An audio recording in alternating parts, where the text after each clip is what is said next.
بسم اللہ الرحمن الرحیم۔ میں Riaz Ahmed Rajput channel welfare for creature کے ساتھ حاضر ہوں۔ آج ہم نے جس موضوع پہ لب کشائی کرنی ہے وہ ہے جناب عمران ریاض خان صاحب جو ہیں وہ ایک وضاحت کرتے ہیں، تو اس میں انہوں نے جو ہے بلاول زرداری نے کہا کہ جی میں جو ہے یہ میری وجہ سے پاکستان ڈیفالٹر ہونے سے بچا ہے۔ تو انہوں نے مثال دی کہ گاؤں کے اندر ایک ٹٹیری ہوتی ہے، اور ٹٹیری جو ہے وہ جب رات کو سوتی ہے تو وہ اپنے پاؤں جو ہے وہ اوپر کر لیتی ہے، تو اس کے بارے میں یہ کہا جاتا ہے کہ وہ ٹٹیری سوچ رہی ہوتی ہے کہ میں نے پورے آسمان کو جو ہے نا وہ اپنے پاؤں پہ اٹھایا ہوا ہے۔ تو یعنی اس نے مثال دی کہ آپ کی کیا حیثیت ہے بلاول صاحب کہ آپ نے جو ہے آپ کے جو پالیسیاں ہیں کہ اس پالیسیاں یا آپ کو کون سا ایسا کام کیا ہے جس کی وجہ سے پاکستان ڈیفالٹر ہونے سے بچا ہے، تو آپ ٹٹیری کی مانند ہیں۔ تو یہ مثال جو ہے نا یہ صحیح نہیں دی۔ بہرحال اس کے مختلف روایات ہیں، اس کے بارے میں ایک ایسے مزاح کے طور پر ایک جو ہے وہ بنایا ہوا ہے، اس پہ روایات بنائی ہوئی ہیں۔ بعض کہتے ہیں کہ ٹٹیری جو ہے وہ ٹانگیں اس لیے اوپر کر کے سوتی ہے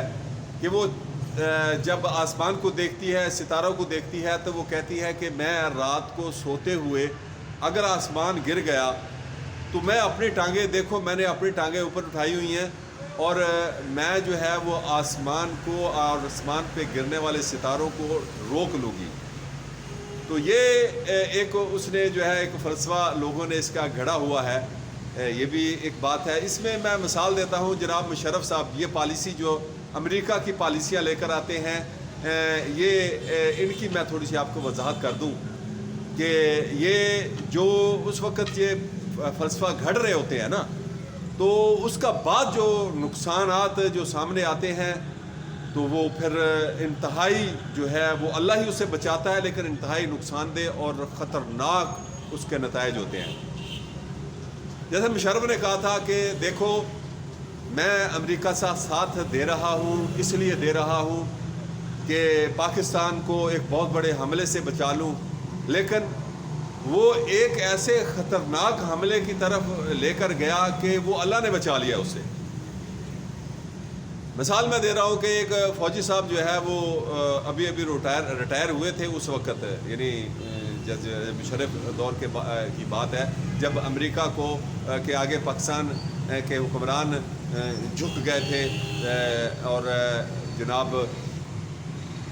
مشرف صاحب جو ہے وہ اس کی پالیسیاں اس طرح اس کے آگے جھک گئے کہ مطلب اس کی پالیسیوں کو اس کو خدا ہی سمجھ لیا امریکہ کو، اس نے کہ سارا کچھ کرتا دھرتا جو ہے وہ امریکہ ہی ہے، وہ جو کرے گا وہی ہوگا۔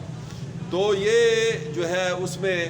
وہ ڈر رہا تھا، وہ فوجی کانپ رہا تھا، ریٹائر جو فوجی ہوا تھا کہ اگر مشرف امریکہ کو پاکستان میں نہ لاتے، اس کے اڈے نہ بنتے، تو امریکہ جو ہے پاکستان کو تباہ کر دیتا اور جو ہے وہ انڈیا کے اندر اڈے بنا لیتا، اور انڈیا کے اڈے بنا کر ہمارے لیے جو ہے وہ بہت مسائل پیدا ہو سکتے تھے، یہ ہے وہ ہے، وہ بڑی باتیں کر رہا تھا۔ میں نے کہا بھائی کانپ کیوں رہے ہو؟ آپ کانپ کر بات نہ کرو، ذرا آپ دلیری کے ساتھ بات کرو۔ ڈر کے خوف، ابھی تم کس سے ڈر رہے ہو، کس بات سے کانپ رہے ہو؟ میں نے کہا دیکھنا انشاءاللہ باذن اللہ، دیکھنا انشاءاللہ باذن اللہ، اسی فوج کے اندر ہی جو پاکستانی فوج کے اندر جرنیل اٹھیں گے اور وہ ایسی سزا دیں گے پاکستان کے دشمنوں کو کہ تہس نہس ہو جائیں گے پاکستان کے دشمن۔ تو وہی جنرل حمید گل خان جیسے جرنل تھے، اور انہوں نے واقعتاً ایسا پاکستان کے دشمنوں کو تہس نہس کیا کہ وہ اب بھی ہاتھ لگا کر دیکھ رہے ہیں کہ ہمارے ساتھ ہوا کیا ہے۔ تو یہ چیز ہے، میں جو بات بتانے لگا ہوں کہ یہ ہمارے جو ٹٹیری ہیں، ہمارے جو حکمران سیاستدان جو ٹٹیری آ جاتے ہیں، تو جو یہ عوام کو گمراہ کرتے ہیں کہ ہماری پالیسیوں سے پاکستان جو ہے بڑی ترقی کر جائے گا، پاکستان اس مسئلے سے بچ جائے گا، اس مسئلے سے بلکہ ترقی نہیں تنزلی کی طرف یہ لے جاتے ہیں، ایسی تنزلی کی طرف جو مہنگائی کی شکل میں ہمارے سامنے ایک کھڑی ہے، پاکستان کو ڈیفالٹر ہونے کی شکل میں پاکستان جو ہے وہ معاشی حالت تباہ ہو رہی ہے، وہ اس کی شکل میں ہمارے سامنے وہ ان کی پالیسیاں کھڑی ہیں، اور یہ ایسی ٹٹیریاں ہیں جو یہ سمجھتی ہیں کہ ہم نے پاکستان کو بچا لیا ہے، بلکہ پاکستان کو بہت بڑے مسائل کی طرف لے جا رہے ہیں۔ لیکن انشاءاللہ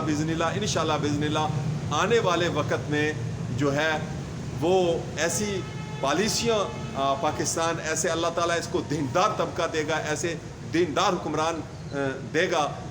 جو اس شیطانی جمہوری نظام کو ختم کر کے ایک ایسا نظام پاکستان میں قائم کریں گے کہ پاکستان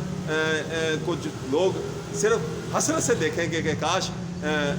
جو ہے جس طرح ہم نے پہلے پروگرام بنایا ہوا تھا، پاکستان ہمارے ہاتھ سے نکل گیا، ہم پاکستان کو جو ہے وہ بڑی آسانی کے ساتھ اور پاکستان پر قبضہ کر لیتے تھے، ہمارا نیٹ ورک ہی پاکستان سے ختم ہو گیا۔ آنے والی حکومت انشاءاللہ ایسا پاکستان کے اندر جو ہے وہ نظام لائے گی، پاکستان کی عوام جو ہے وہ اتنی خوشحال ہوگی۔ میں اکثر کہا کرتا ہوں کہ انشاءاللہ بإذن اللہ ایسا وقت آنے والا ہے کہ آپ کے جو ادھر صفائی کرنے والے عیسائی بھی اتنے امیر ہو جائیں گے کہ ہمیں باہر سے انگریزوں کو لانا پڑے گا، انگریزوں کی یہ حالت ہو جائے گی کہ وہ ادھر پاکستان میں آ کے صفائیاں کریں گے، ہمارے جو صفائی کرنے والے لوگ ہیں وہ بھی یہاں اتنے امیر ہو جائیں گے۔